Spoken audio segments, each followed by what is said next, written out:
मला ना एक भाऊ आणि एक बहीण आहे राजवीपरी, आणि माझे मम्मी पप्पा, म्हणजे आम्ही टोटल 5 मेंबर्स आहे फॅमिलीमध्ये. आणि ना आम्हाला त्याच्यामुळं 1-on-1 टाईम पुन्हा मिळतच नाही. म्हणजे भांडणं करायची असतात तर सगळ्यांनी एकत्र करायचे असतात, प्रेम करायचं तर एकत्र करायचे, जे काय आहे ते एकत्र करायचं.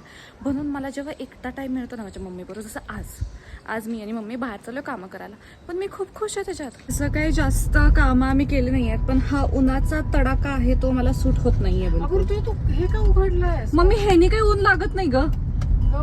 ओ मम्मी, हा लाईट ऑन कर, वा लाईट ऑन कर. हा पोचलो आहे आम्ही अन्ना फ्रेश ज्यूस सेंटर, कारण I am on the diets ना. सो चल मम्मी, अगं कमी कर, दिवसाआधी सोडून केलं जाऊन कॉकटेल खाते ही. इथं आलो आम्ही, इथे एवढे ज्यूसचे प्रकार आहेत. मम्मी जाऊन तिथं बघते, म्हणते काय घेऊ पिस्ता शेक एकदम जाऊन म्हणते बरोबर मला आईस्क्रीम स्कूप वगैरे मिळेल का. कस्टमाइज करून ती शीट घ्यायला लागते, कस्टमाइज करून ते गेलं तिला रिअलाइज झालं असेल की नको बाबा, नको हे सगळं घ्यायला. So she shifted to watermelon juice now with sugar.